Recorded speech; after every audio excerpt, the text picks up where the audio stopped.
दिल्ली अल्पसंख्यक आयोग के चेयरमैन जाकिर मंसूरी जी के साथ राष्ट्रीय अल्पसंख्यक आयोग के चेयरमैन इकबाल सिंह के संयुक्त प्रयासों के तहत एक महत्वपूर्ण कार्यक्रम का आयोजन किया गया। इस कार्यक्रम में अल्पसंख्यकों से जुड़े हुए कई मुद्दों पर चर्चा हुई। यूसुफ मंसूरी, आज हम दिल्ली माइनॉरिटी कमीशन के यहाँ हैं। आज जो प्रोग्राम है, इकबाल सिंह जो राष्ट्रीय माइनॉरिटी कमीशन के चेयरमैन हैं, उनकी उसमें अध्यक्षता में हुआ। बहुत बहुत शुक्रिया। यहाँ पर हमारे एडवाइज़री कमेटी के members, Muslim advisory, Sikh advisory, Jain advisory, Christian advisory, Parsi advisory और पीस कमेटी के एडवाइज़र के मेंबर्स जो दिल्ली के तमाम कोने से नेतृत्व कर रहे हैं, वो यहाँ पे सभी उपस्थित हैं। मैं सबका दिल की गहराइयों के साथ शुक्रिया अदा तो अदा नहीं करूँगा। शुक्रिया का मतलब होता है कि जो आपके मुझ पे एहसान है, उन एहसानों का बोझ अपने दिल से कम कर देना, और वो मैं अपने बोझ आपका कम करना नहीं चाहता दिल से, कि हमेशा आप मेरे दिल में बसे रहें और यही प्यार मोहब्बत हम दोनों का आपस में बना रहे। और मैं आप सभी लोगों की तरफ से, पूरी दिल्ली की तरफ से मैं दिल की गहराइयों से इस्तकबाल करता हूँ। हमारे honourable chairman national minority commission के श्री इकबाल सिंह जी एक बहुत बड़ी शख्सियत है, और मेरा दिल इनका क्या कहूँ कि अल्फाज नहीं है कि एक जरा सी हम दोनों में बात हुई, और इतनी जल्दी जो हम ये कभी सोचते थे कि दिल्ली से नेशनल माइनॉरिटी कमीशन बहुत दूर है, वो एक मुलाकात के अंदर इतना करीब आ जाएंगे, मैं सपनों में भी नहीं सोच सकता। और आप इनसे कभी भी आप इनके दफ्तर में जाएंगे, इनसे मिलेंगे, तो सबसे पहले तो आपको ये एहसास ही नहीं होगा कि ये कोई नेशनल माइनॉरिटी कमेटी के चेयरमैन कमीशन के। ऐसा लगेगा कि आपके बीच के आपके कोई हमदर्द आपसे मिल रहे हैं, जो आपकी दिल की बात सुनना चाहते हैं और अपनी दिल की बात आपसे कहना चाहते हैं।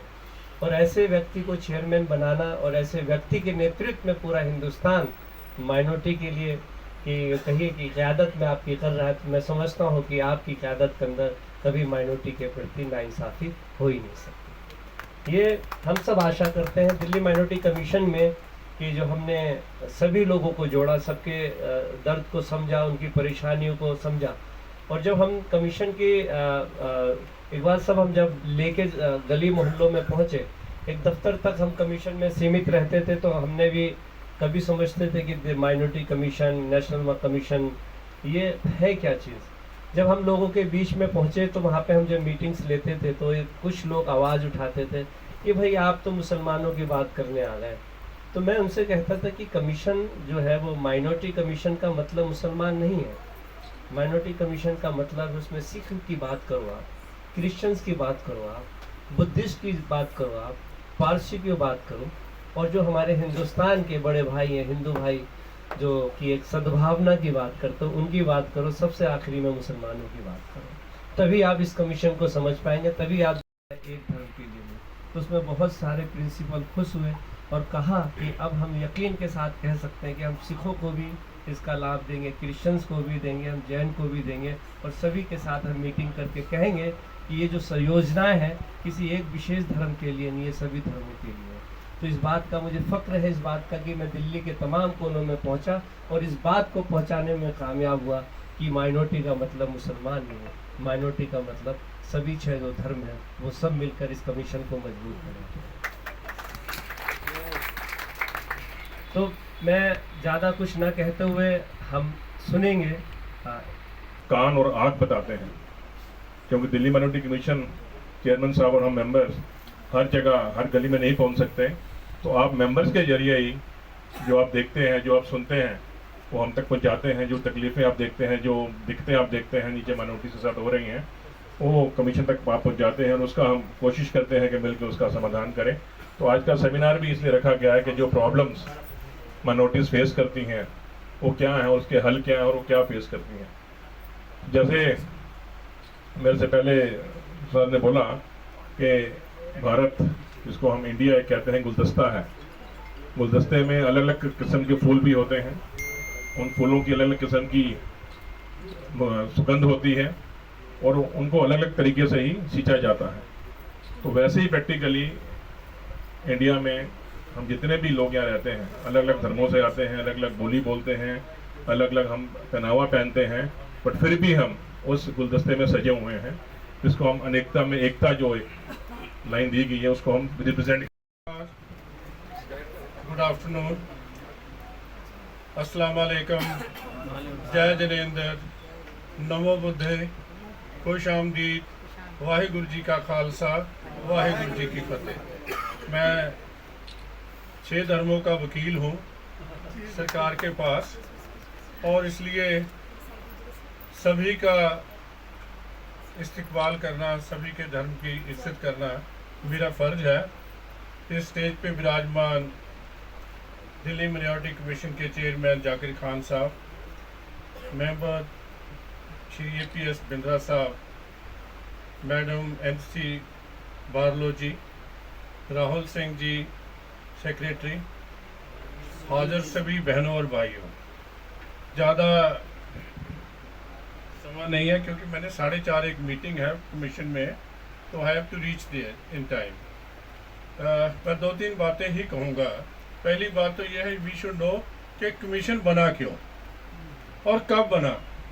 वालिया साहब, अपने बिंद्रा साहब बता रहे थे कि 92 में वर्ल्ड में जो है इंटरनेशनल माइनॉरिटी डे मनाने का फैसला हुआ 18 दिसंबर को, लेकिन भारत में ये फैसला 77 में हुआ।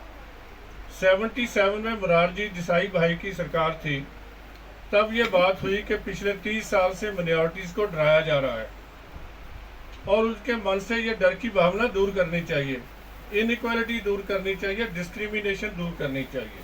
तब जनवरी 78 में एक कमीशन का गठन हुआ। एक नहीं, 2 कमीशन बने, एक नेशनल माइनॉरिटी कमीशन और एक scheduled caste commission. National minority commission का चेयरमैन भी गवर्नमेंट ऑफ इंडिया में यूनियन मिनिस्टर के रैंक का बनाया गया और मेंबर्स जो है वो मिनिस्टर ऑफ स्टेट बनाए गए। इसी तरह शेड्यूल्ड कास्ट कमीशन का भी चेयरमैन जो है उसको यूनियन मिनिस्टर का रैंक दिया गया। सो अब हमें करना क्या है, लेकिन ये अभी बच्चा ही था कि इसके माँ भी मर गई, बाप भी मर गया। जिन लोगों का ये मन का संकल्प था, they were out of power in 79 July 15 को मोरारजी हैड टू रिजाइन। तो Charan Singh took over with the help of the Congress and then it became ये वेलफेयर स्कीम आ गई। उसका बना के 15 पॉइंट प्रोग्राम इसको दिया जाए तो हाथ में चुनचुना दे दिया जाए, घूमते रहो। तो मैं ये सोच रहा था जब इसके बारे में चर्चा करके कि क्या 125 स्कीमें जो भारत की विकास के लिए है, उनमें कहीं लिखा है कि ये केवल एक धर्म के लिए है? क्या ये माइनॉरिटीज़ के लिए नहीं है? दूसरा, तो जब सारी स्कीमें हमारे लिए है 125, जो हमारे धार्मिक गुरु हैं वो किसी भी धर्म में बैठे हो, मदरसा में बैठे हो, गुरुद्वारा में बैठे हो, मंदिर में बैठे हो, पगोड़ा में बैठे हो, चर्च में बैठे हो, वहाँ वो स्कीमों की लिस्ट लगनी चाहिए और लोगों को अवेयर करना चाहिए कि ये होगा। दूसरे, educational institutions they should also सी कि जहाँ जैसे सिंह साहब बोल रहे थे कि उनको देखना चाहिए कि मैं किस किस बच्चे को इसका लाभ लेके दे सकता हूँ। These all schemes are for poor people, not the rich people जो है। लेकिन वो स्कीम में ही हमें नहीं मालूम, हमें तो मालूम नहीं हमें क्या मिल सकता है। और तीसरे लोग वो हैं जो सोशल ऑर्गेनाइजेशन चलाते हैं, NGOs हैं, इनको भी आगे आना चाहिए, ये मिलके काम करें।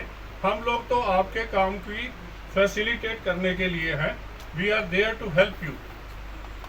तो इसके लिए ये जो डर की भावना है ये ख़त्म होनी चाहिए, बेगानेपन की भावना ख़त्म होनी चाहिए, हम सबको मिल के काम करना चाहिए। ये जो स्कीम्स हैं, ये हमारी प्रॉब्लम्स हैं, इनको दिल में मत रखो। अभी जो बात बताई गई कि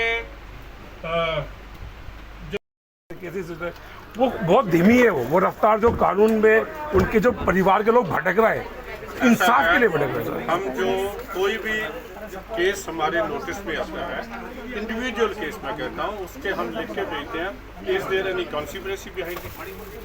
अगर कॉन्स्पिरेसी है तो उसको जल्दी से जल्दी होना चाहिए, दोषी पकड़े जाने चाहिए, सख्त सजाएं मिलनी चाहिए। ये मेरा नहीं, ये मेरे प्रधानमंत्री का भी, मेरे होम मिनिस्टर लेकिन सर वो खुले घूम रहे हैं, दोषी खुले घूम रहे ऐसा हैं। है, अगर खुले घूम रहे हैं उसके लिए local administration is responsible and we are taking all the precautions. अगर कैसे आपके ध्यान में है मुझे बताइए, मैं एक्शन लूंगा। यहाँ गुड़गांव के पास मोनू माने साहब जी के हाँ जी, मोनू तो माने साहब मुलजिम जो है वो राजस्थान के थे, राजस्थान वाले पकड़े, हरियाणा वाले पकड़े, लेकिन मुलजिम पकड़े जाने चाहिए। आप सर आखिरी बात, एक मन सभा एक क्वेश्चन और है